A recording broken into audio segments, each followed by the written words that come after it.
Hello and welcome to Healing from Within. I am your host, Sheryl Glick, author of The Living Spirit, which shares stories of spiritual awakening, spiritual communication, healing energies, miracles, and keys to your own soul transformation.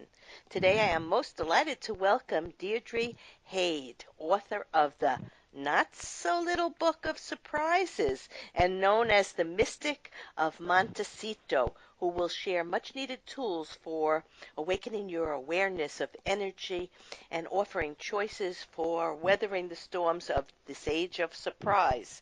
Hello, Deirdre, and thank you for Hello. joining us today. Well, thank you. It's really an honor to be here, and I love the work you're doing. Well, thank you so Um, much. It's nice to hear that. Deirdre, yeah. as listeners of Healing from Within have come to know, my guests and I share intimate stories and insights into the multidimensional aspects of our being as we hope for a clearer understanding of duality as it affects our changing perceptions of self and the universe. In essence, we come to know there is no duality, no right or wrong, good or bad, just experience and the constant realignment to universal energy or creation, which is constant, loving, and gracious. And that makes all the difference in how we see life, how we feel, how we love, and what we contribute the days that we have to spend in this lifetime. In today's episode of Healing from Within, Deirdre Hade shares her feeling that we are now at the greatest doorway that humanity has ever entered, and where the unexpected has now become expected more often than not. Where does that leave us, our communities and world? We explore the storms, physically and emotionally, that have come to places like Texas, Florida, Puerto Rico, and so on, and the fires recently in California, which burned literally right up to the hedges of Deirdre's home in the hills of Montecito. Let us talk about some of that and explore tools to navigate these events and coming challenges with hopefully resilience and trust in a bigger plan to all that is happening right here in the United States and worldwide, personally and collectively. Deirdre, I always love to ask my guests to think back to their childhood and remember an experience, a person or a place or a thought that was important to them or may have been a recurring theme, pointing them towards certain choices that eventually guided them to the life and work they do now as an adult. So think back. It all Beautiful. started then. It certainly did, and for me, it really did start then. I had my first mystical vision when I was 3.5, and it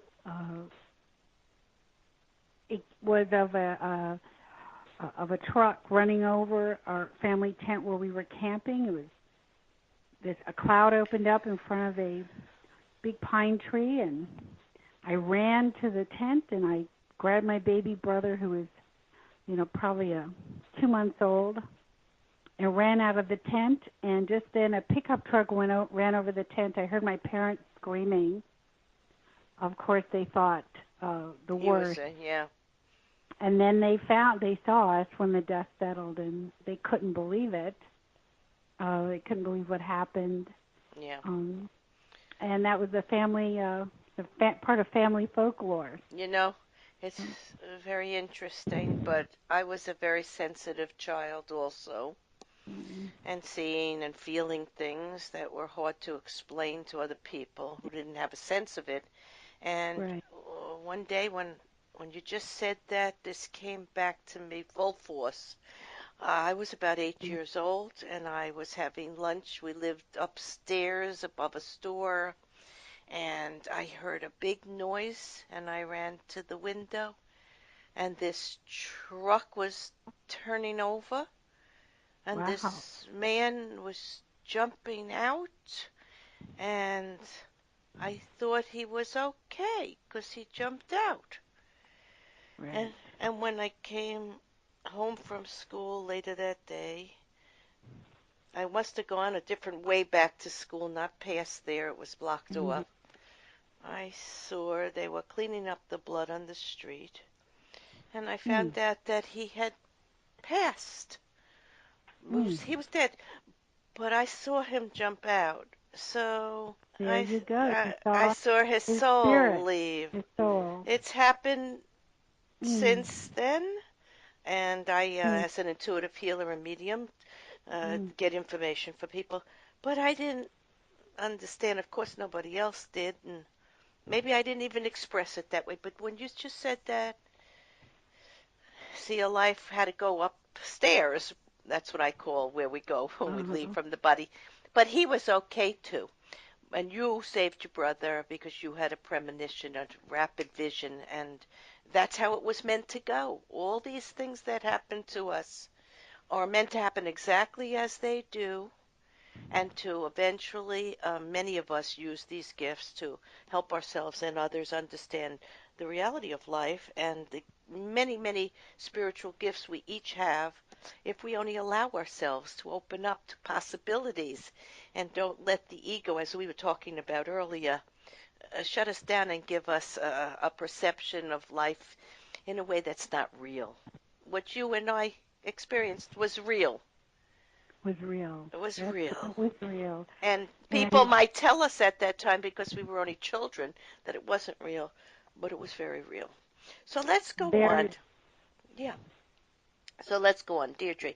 Let's fast forward and tell us about the nonprofit organization, the Foundation for Radiance, which has worked closely with the Prison Association of New York and Nuevo Amanhacer for women rescued from abuse and sexual slavery in East Los Angeles. You know, I'm from New York, but I have a son living out in mm, California, and I travel back and forth there. So I'm interested in knowing some of the problems that you're experiencing in California now. well, thank you so much for asking. The Foundation for Radiance was really set up to bring the healing tools of working with energy, working with qualities of prayer, to empower people in trauma, to give them the power, the light to overcome Mm, those inner obstacles. And it's just been a joy to be a part of this experience and share, this work in the various places that we have shared it. I've seen incredible transformation, incredible results. I, But it is, I'd have to say, we are what we do is rather an underground movement, meaning that um, most of these places you can't come in and say this is what we're doing because it's so far out of the box of what they accept. I So understand. Yeah. so we usually just put it in different words, but ultimately that's what happens is we go Well, in. I commend you. I compliment you on any way that you have to bring spirit and healing uh, to any place that needs it. You know, I did hospice work for 8 years. oh Well, my, they really had no idea what I was capable of, right. and Reiki energy healing, Mhm. and messages for people. So I quietly, when I visited rooms, I was just Mhm. supposed to sit and listen. So I'd sit and Right. listen, and they'd say something, and I'd ask them a question, and we'd sooner or later get to what they needed to hear, that that the transition, the crossover would bring them closer to many people that were already there and that they loved, and there was nothing to fear.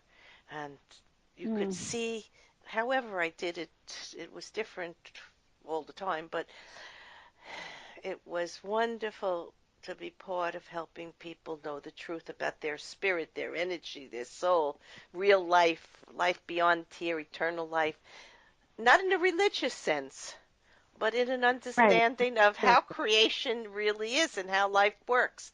And I did it Exactly. like you did it, quietly.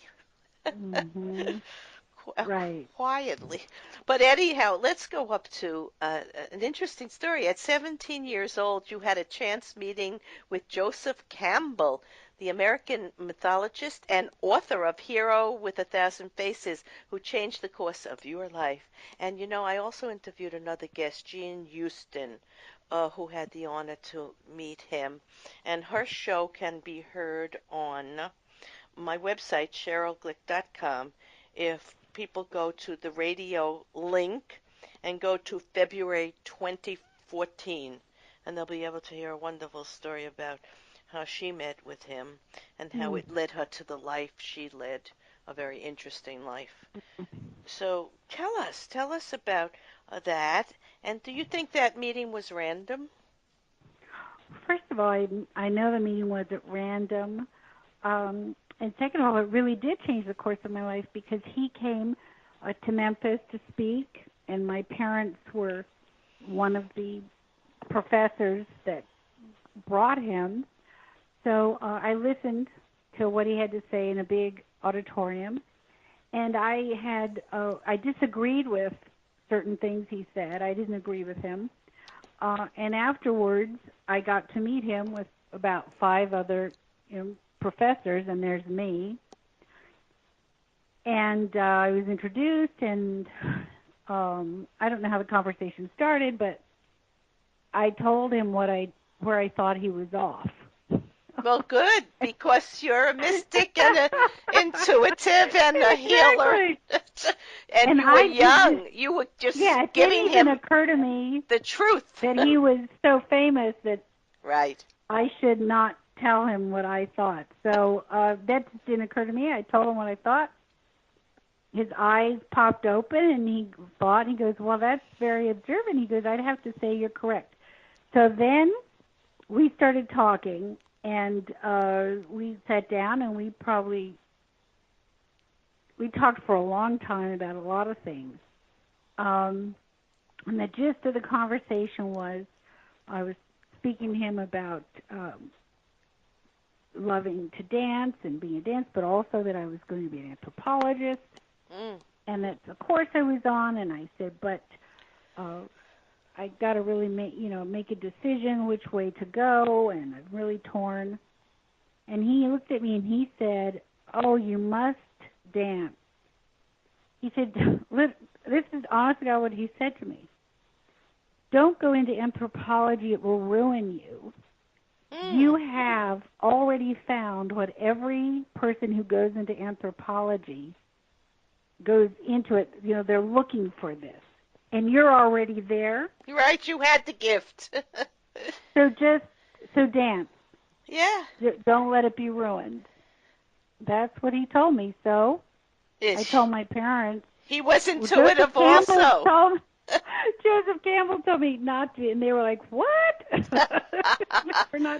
They weren't so happy. That's all right. And they nodded. That's all right. Yeah. Ultimately, we all do what we have to do, and even though people make, suggestions, it's ultimately our own decision. And even when we don't decide something, that's a choice too. Yeah. Right? Not choosing something is a choice also. It's a choice. So yes. Either way you cut it. Yes. So now you describe yourself as a mystical visionary. Let's tell our listeners something about what is a mystic. A mystic is a person who has one foot fully grounded in an alternative world. You could say that that's the world of heaven, the world of angels, the world of the prophets, also the world of other people who've passed over. It's an alternate reality which a mystic experiences as just as real as this reality.